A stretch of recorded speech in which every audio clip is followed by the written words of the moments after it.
G'day and welcome to the 40 channel. So today we're looking at this diesel sediment filter. So HJ47 and a HJ45, even your HJ60s might have these or something similar.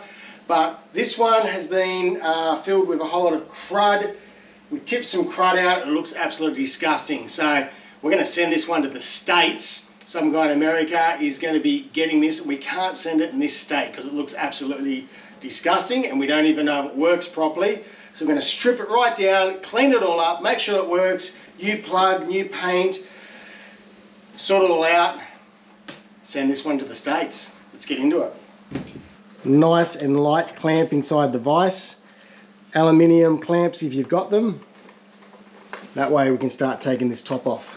Right, there's something that's adjustable so you can work it nicely. And all we want to do is very loosely lock it around the top and just give it a nice twist.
Righto, so we've given it a really good flush out just with some carby cleaner because it's brilliant for cleaning all this type of stuff out, anything to do with fuel.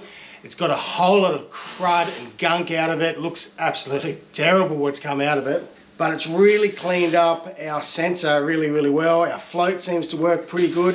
We're going to test that in a second, but before we test that, there's still a lot of rust inside the bowl. So to conquer that, just going to fill it up with some rust remover, and that'll dissolve all the rust and get rid of it all.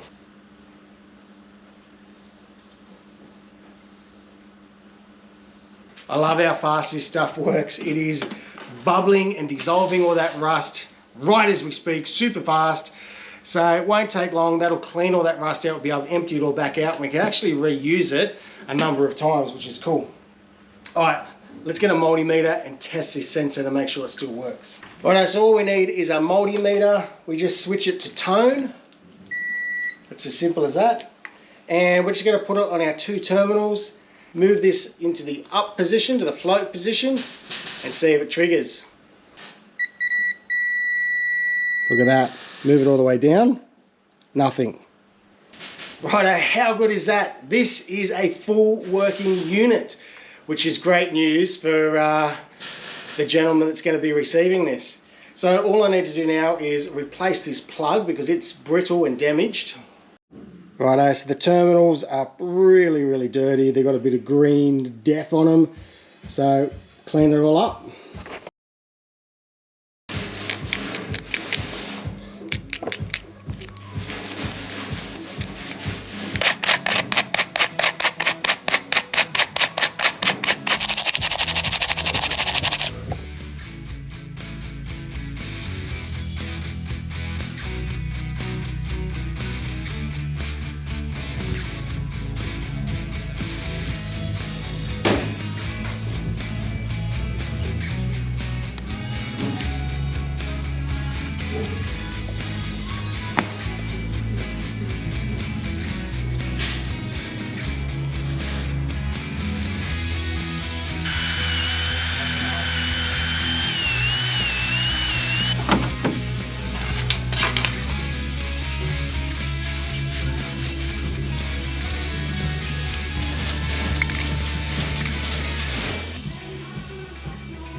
Righto, so the cleanup is going really, really well. The rust remover has cleaned this out absolutely beautifully. There is no more rust in it, but we've found a fairly significant problem. It has actually rusted all the way through in a couple spots. So right along here, there is holes going right through. So as I was flushing it out and cleaning it again, holes here, some holes here, some holes here. But we can still save it. The bottom here that was completely flat, we were able to knock that out, panel beat that out, so we've got that nice dome. I've got a dent here that we're going to try to either knock out or adjust somehow, but we need to address these holes before we go any further. Bit of an issue.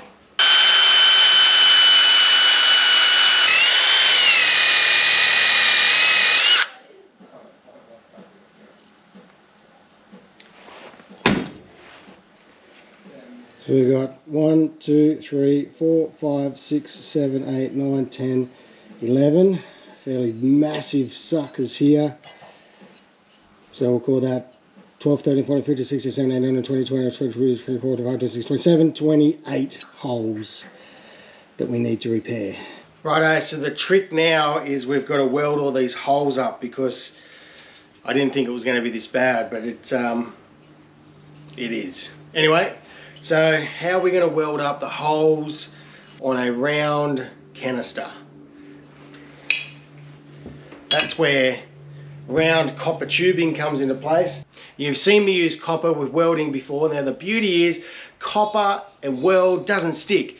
So you put the copper plate or the copper tube behind what you're going to weld. You can weld it up, get your good penetration, and it's not going to put a big giant glump on the back of it. Controls your weld. Pull the copper out, done. You can see we press the copper. We're just moving it around onto that area that needs to be welded up.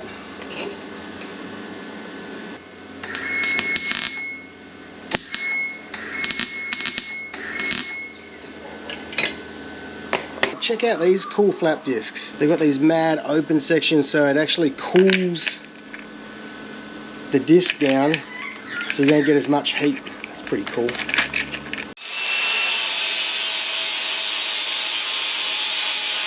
%of that massive hole is filled. We can just come back and fill those two little holes there. One little one there, and just keep working around until we've got it perfect. Righto, really good news. This thing is now completely sealed up. There is no more holes in it. Easiest way to tell is you block that hole up at the bottom, try and shine some light up there, and you'll see them. You see the light coming in, and we've nailed it. It's not 100% the way it was when it came from factory, but it doesn't leak anymore. It's completely sealed up. It still has a couple little dents and knocks in it from its previous life. We've tried to panel beat them out best we can, but at the end of the day, it's now a practical, full use sediment filter. Give it a full new paint, put it all back together.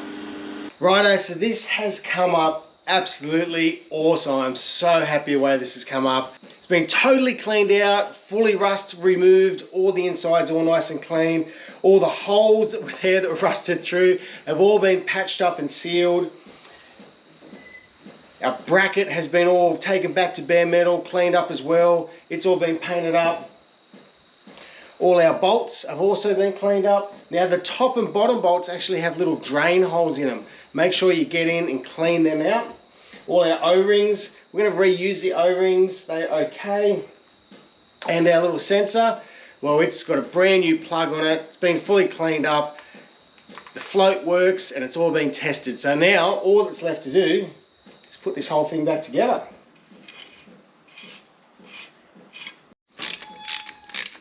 Righto, check that out. Oh man, I am so happy with the way this thing has turned out. It is a fully functional, working diesel sediment filter. Well, it's not really a filter, it's just a sediment catchment can for your diesel 40 series Land Cruisers. So HJ47 and the HJ45s. Wow, mate, it looks so good. Really happy with it. Now someone is asked to buy this and they live in the States, so I was going to send it over to them. But I thought to myself, I can't send it without making sure it's okay first. And I'm so glad I did, because we found so many issues with it that it wouldn't have been right if I sent it over the way it was. So, mate, super happy with this. Right, let's get this in the post and flick it right up to the Northern Hemisphere, and hopefully someone will make really good use of this and it'll be exactly what they need. Well, it obviously is, because they've asked for it. But anyway, until next time, take care of yourselves.